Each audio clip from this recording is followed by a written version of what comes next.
Assalamualaikum warahmatullahi wabarakatuh. Alhamdulillah rabbil alamin. Wa bihi nasta'inu wa adwana ila al-zalimin. Asyhadu an la ilaha illallah wa asyhadu anna Muhammadan abduhu wa rasuluhu. Allahumma shalli ala Muhammad wa ala alihi wasallam. Allahumma shalli ala Muhammad ya Rabbi shalli alaihi wasallim. Rabbi fanfa'na bi barakatihim wahdina al-husna bi hurmatihim. Allahumma shalli ala Muhammad tibbul qulubi wa dawaiha وعافية الأجساد وشفائها ونور الأبصار وضيائها وعلى آله وصحبه وبارك وسلم تسليما كثيرا برحمتك يا أرحم الراحمين اللهم صل على محمد وعلى آله وصحبه وبارك وسلم. Assalamualaikum warahmatullahi wabarakatuh. Dan jumpa dengan saya Ustaz Suhail Najmi dalam bahagian kedua, adab menjaga orang sakit. Bahagian kedua nih. Dan hari dan seterusnya saya akan sambung seterusnya adalah adab menziarahi orang yang sakit nih. Teman-teman, dalam dunia ini kita akan sakit. Ramai yang sakit di dunia ini. Sakit hati, sakit mata, sakit fisikal lah. Hati itu bila dia dia kena batu karang. Di hati itu ada dalam badan kita ini ada satu dikenal sebagai hati. Dalam hati ini dia pankreas dengan hati itulah. Bila ada batu dalam hati, sakit tuh, batu.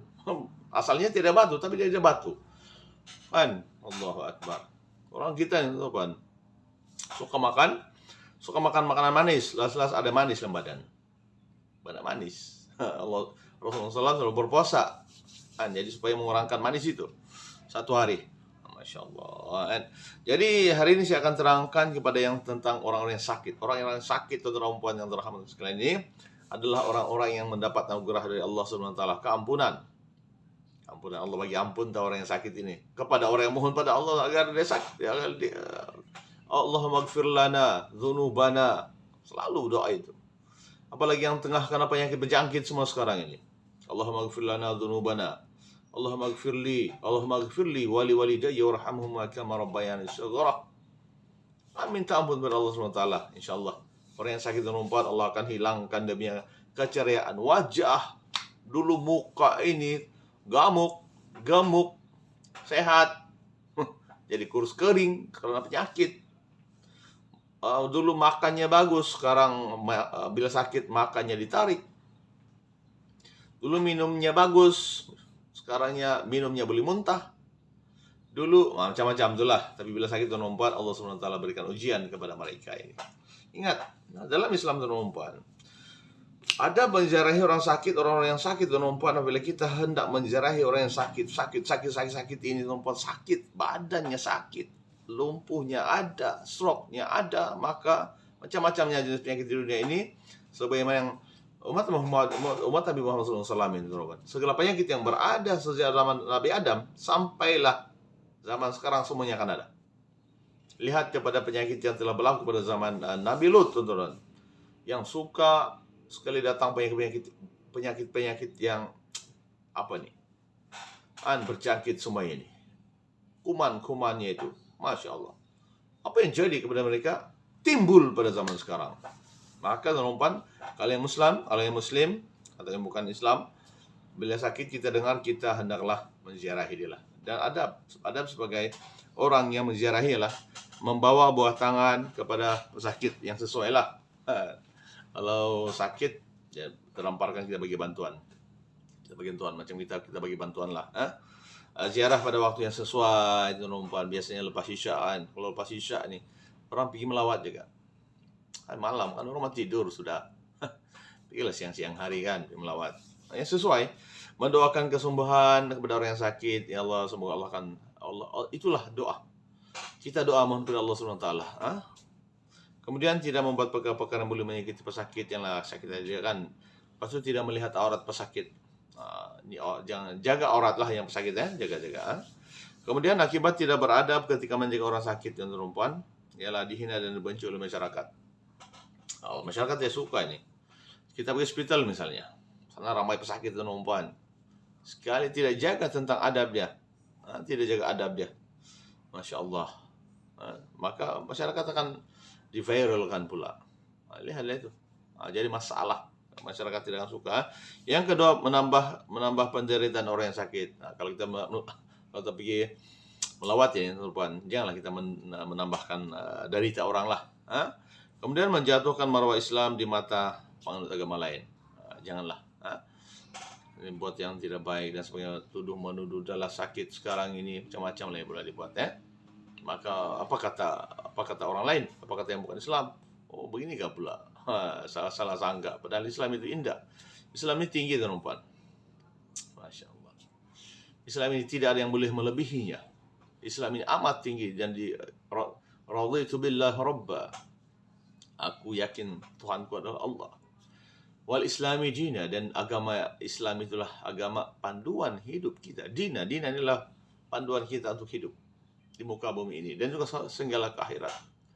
Islam sampai ke surga. Kita ini asalnya surga. Manusia ini asalnya surga, teman-teman. Diperintahkan oleh Allah SWT, tinggallah kamu di surga, kata Allah SWT kepada datuk nenek kita, Nabi Adam dan Siti Hawa. Tinggallah. Sampai satu masa, teman-teman, Nabi Adam dan Siti Hawa berada di surga selama 500 tahun. Ataupun kalau itu 500 tahun dunia, tapi dia sebenarnya 500 setengah hari saja di akhirat sana. Nah, setan datang. Kemudian macam-macam dia berkata, kalau makan buah ini kamu akan kekal di apa? Padahal tidak payah makan pun kekal, baru setengah hari, betul. Itulah tentang perbezaannya. Kemudian Nabi Adam dan Siti Hawa diturunkan ke bumi ini, teman-teman, untuk menjadi sebagai khalifah. Jadi khalifah teman-teman, maka merasailah mereka tentang kesakitan. Nabi Siti Hawa, Nabi Adam bila turun, teman-teman, mereka dipisahkan oleh Allah Subhanahu wa taala dan bertemu di mana itu, di Arafah sana. Masya Allah. Apabila umur dalam masa berpuluh tahun, Masya Allah, tidak jumpa kan Nabi Adam pusing dunia, dan Siti Hawa pun saya saling berjumpa. Bayangkan kita, teman-teman, dua manusia, tiadakah kita boleh jumpa dengan orang satu dunia sekarang ini? Susah kan, tanpa ada telepon. Nabi Adam diturunkan di India, misalnya di India sana, ada tapak kaki kan, kata kasih Tuhan, Masya Allah, dan bertemu di padang Arafah. Setelah berdoa, ya Allah, temukanlah aku dengan istriku, kata Nabi Adam. Siti Hawa macam itu, maka dibinakanlah, maka Nabi Adam itu membina satu bangunan Ka'bah. Itu sejarah kan, Ka'bah di Mekah. Dibuatlah sebagai tanda untuk beribadah, dan sampai sekarang orang ke Mekah kan, Masya Allah. Dan pertemuan dengan Siti Hawa itu yang penuh beradab, teman-teman. Nabi Adam dan Siti Hawa ini pun orang yang beradab. Dan juga sampai bila jangan berjumpa dengan perempuan, maka melahirkan anak pula. Maka Siti Hawa merasa akan kesakitan ketika melahirkan anak. Masya Allah. Diceritakanlah, coba cerita. Dan 500 tahun berada di muka bumi, atau mananya 1000 tahun, 500 1000 tahun umur Nabi Adam alaihissalam. Masya Allah. Di muka bumi ini. Dan hikmah berada begitu yang menjaga pesakit. Kita menjaga pesakit ini, ada hikmah dia, yaitu meringankan penderitaan si pesakit. Lihatlah, antara hak muslim terhadap muslim lain adalah menziarahi ketika sakit. Sakitlah. Merapatkan silaturahim sesama Islam. Tapi kalau tidak sakit pun boleh juga pergi kan. Hati-hatilah zaman sekarang, zaman penyakit kan. Jadi selain itu silaturahim itu wajib kita jaga. Kawan-kawan, jumpa dengan kawan-kawan itu silaturahim, mendoakan. Yang ketiga adalah memberikan keinsyafan supaya bersyukur dengan nikmat kesehatan kurniaan Allah Subhanahu wa taala. Perempuan bersama Rasulullah SAW ada satu orang sahabatnya. Dia begitu, wahai Rasulullah, saya ada anak perempuan lah, saya mau kawin dengan Rasulullah. Anak saya tidak pernah sakit. Maka malaikat Jibril pun datang. Kata Jibril Rasulullah, itu tidak bagus. Perempuan orang tidak sakit ini, itu tidak bagus untuk kita sebenarnya. Sebab kenapa, Tuhan? Kalau kita sakit, kita akan ada timbul itu, akan ada dalam badan kita ini satu pertahanan badan, maka dia akan menaikkan kita punya imun. Kan betulan. Maka Jibril beritahu, kalau dia tidak sakit ini tidak bagus lah, tidak bagus. Itu Jibril beritahu. Allah alam, itu Jibril adalah makhluk yang terawal diciptakan oleh Allah SWT. Coba lihatlah dalam sunnah itu. Kemudian memberikan kesyafan yang keempat adalah meningkatkan syiar agama Islam. Masya Allah, tingkatkan syiar agama Islam.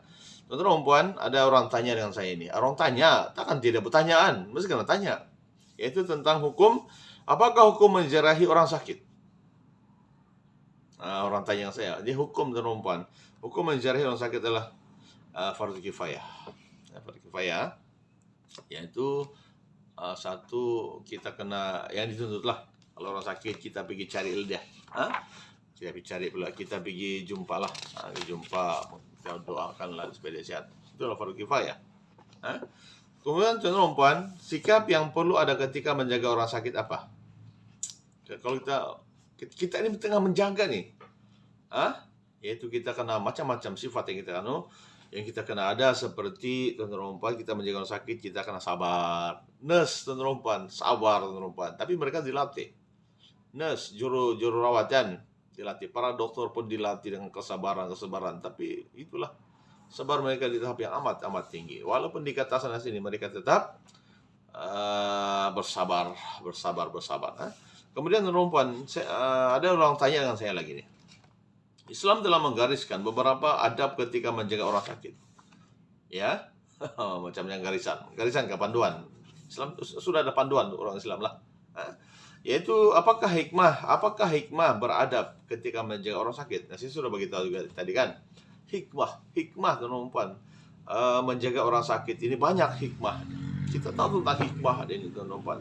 Hikmah yang kita akan dapat ketika apabila kita beradab menjaga orang sakit adalah orang yang sakit itu dia tidak akan merasai penderitaan. Kan? Kita akan kasih ringan dia punya penderitaan. Sakit, teman-teman, orang sakit teman-teman, kita ziarahkan, kita jagalah, kita kasih ringan dia punya penderitaan. Sakit ini teman-teman, sakit lah. Bila sakit dan sakit yang paling sakit lah, mati lah. Masya Allah. Kemudian apalagi hikmahnya adalah kita boleh merapatkan hubungan silaturahim kepada sesama Islam lah. Kita mendoakan, kita datang kita doakan lagi kan. Lepas itu memberikan keinsafan supaya sentiasa bersyukur dengan nikmat kesehatan yang Allah Subhanahu wa taala berikan kepada kita. Kesehatan ini Allah yang bagi, bukannya saya. Bukannya siapa-siapa pun yang bagi kesehatan kita dari Allah Subhanahu wa taala, bukannya dokter. Dokter tuan adalah sebagai tempat kita untuk meminta tolong, untuk bagi obat preskripsi yang menyembuhnya Allah Subhanahu wa taala. Sebagai Nabi Sulaiman, kita lihat benar Nabi Sulaiman, bila dia sakit, Allah suruh baca bismillah, bismillahirrahmanirrahim, bismillah Sulaiman, bismillahirrahmanirrahim. Kan bismillah Sulaiman ini kan bismillah to first yang buat. Kemudian dia sakit benda yang sama, Nabi Sulaiman pergi tanpa baca bismillah. Dia pergi makan tuh yang herba apa kan, tapi tidak sembuh. Kenapa tuan? Sebab yang menyembuhkannya Allah Subhanahu wa taala, bukan karena obat itu. Itulah sebabnya doa itu kita berdoa bismillahirrahmanirrahim, ya Allah sembuhkanlah. Kemudian teman-teman, ada dua perkara lagi yang kita kenal. Ada beberapa perkara lagi yang orang tanya dengan saya lah, persoalan-soalannya. Perkara yang apakah sebenarnya perkara yang perlu saya lakukan, yang Anda lakukan Ustadz, apabila untuk masih tenangkan emosi yang orang sakit ini. Orang yang sakit itu sering marah-marah. Macam mana sih hendak menenangkan dia punya emosi? Masya Allah. Macam mana, Tuan? Macam mana hendak menenangkan emosi orang sakit ini? Oke, ada dua perkara, yaitu menyebut perkara positif. Yang pertama, sebutlah perkara yang positif. Positif mananya yang kasih, kau akan sembuh. Oke, makan obat. Nah, macam itulah, makan obat, sentiasa mohon kepada Allah SWT. Kalau kau tidak makan obat, macam mana mau sembuh? Saya doakan. Nah, saya pernah jumpa dokter yang macam ini. Makan obat ini, mohon pada Allah SWT, sujud kepada Allah SWT, mohon pada Allah, betul-betul bersungguh pada Allah SWT supaya kau sembuh. Yang menyembuhkannya Allah. Pokoknya saya ini cuma preskripsi perubatan saja katanya. Yang kedua, kita doakan dia punya kesembuhan. Ya Allah, sembuhkanlah sahabat sini ya Allah. Sembuhkanlah ya Allah. Agar dia seperti biasa dan tarik dosanya ya Allah dan berikannya pahala yang banyak. Amin. Dan gembiralah sakit, emosian. Kemudian membantu menguruskan urusan pesakit. Kita pergi hospital hospital kan, ada konter kan, ada konter pentaran dan sebagainya. Bantulah yang sakit ini, bantu. Itu adalah satu, orang suka itu kalau dibantu. Kita tidak dapat jalan, bantu jalan, naik di kereta, masya Allah. Allah Akbar. Emosi dia akan bagus. Kemudian perempuan, orang ditanya lagi saya ini, lagi susah dia punya soalan. Saat sebenarnya kita ini ada hospital mesra katanya. Hospital mesra. Ibadah merupakan mesra ibadah yang merupakan satu konsep baru yang memberikan perkhidmatan terbaik dan profesional dalam memberi keselesaan kepada pesakit untuk melakukan ibadah. Adakah hospital yang begini? Yang mesra ibadah. Biasanya dalam hospital Islamik itu insya Allah dia akan jaga kau punya aurat, dia akan jaga sebagainya lah. Jadi pada pendapat Ustaz lah dia bilang. Macam mana tuh Ustaz? Konsep ini dilaksanakan oleh pihak pengurusan di hospital. Macam mana apa ini Ustaz? Mana tahu ada yang mau berminat mau membuat hospitalan. Maka cadangan, cara dia macam ini lah kata. Macam ini saja, tuan-tuan dan puan sekalian, jika kamu mau hospital mesra ibadah, maka saya boleh bagi idea, yaitu memberikan penerangan, pendedahan dan gelakan kepada pesakit untuk menunaikan sholat di hospital. Karena ramai pesakit menganggap bahwa tidak wajib sholat ketika sakit. Adakah begitu? Ramai pesakit, tuan-tuan dan puan, menganggap apabila saya sakit, saya tidak payah sholat. Kalau puasa memang tidak payah puasa kalau sakit. Nanti takut memudaratkan kan, dia akan makan obatkan. Tapi kalau sholat, tuan-tuan dan puan, dia wajib. Sambil baring kah, sambil duduk kah, sambil nyawa-nyawa kah, boleh sholat dijalankan. Karena sholat itu wajib. Tapi ramai di kalangan pesakit ini yang menganggap bahwa tidak penting ini sholat. Tidak penting. Masya Allah. Alhamdulillah. Tiadakan di sini kan. Tiadakan. Sholat wajib. Maka hal ini akan menguatkan jiwa pesakit yang sedang diuji. Kesan dia. Kalau sakit nih, maka orang yang sedang sakit itu, mana boleh. Tapi ada yang tidak yang menyuruh dia sholat, maka dia tidak sholat lah. Maka dia akan menguatkan jiwa pesakit ini diuji lah. Kesimpulannya teman-teman, sepatutnya ke hospital kah, kaki tangan hospital kah, ahli keluarga pesakit kah, dan sebagainya, perlu kita supaya untuk yang beribadah bila sakit berada di hospital ini kena cakna lah kan tentang hal ibadah ini agar pesakit ini berkaitan dengan ibadah sholat ini dia mesti kena buat. Oke, sekarang telah masuk waktu sholat zuhur dan kepada semua pesakit bolehlah menunaikan sholat zuhur sama ada berbaring, duduk, ataupun boleh berdiri. Yang boleh berdiri bolehlah sholat, yang tidur bolehlah sholat. Kita pun tolonglah. Untuk ambil wudhu atau tayamum kita tolong anak-anak kita lah. Masya Allah. Kan boleh, itu namanya mesra ibadah. Itu mesra ibadah. Tentunya di hospitalan. Masya Allah. Jadi saya rasa itu adalah persoalan kita apabila kita bercakap tentang ibadah, menjaga orang yang sakit ini. Insya Allah. Jadi saya rasa itu saja untuk kita semua. Dan akhir sekali tuan-tuan puan, ingatlah hak muslim kepada muslim yang lain adalah menjarahinya ketika sakit. Masya Allah. Dan mendoakanlah, Allahumma afini fi badini, Allahumma afini fi sami, Allahumma afini fi basari, Allahumma afina fi badina, Allahumma afina fi sami, Allahumma afina fi basarin. Amin. Dan jangan lupa selawat dan mohon ampun kepada Allah Taala. Insyaallah. Dan jumpa lagi wabillahi taufiq. Assalamualaikum warahmatullahi wabarakatuh. Insyaallah. Sekian, terima kasih.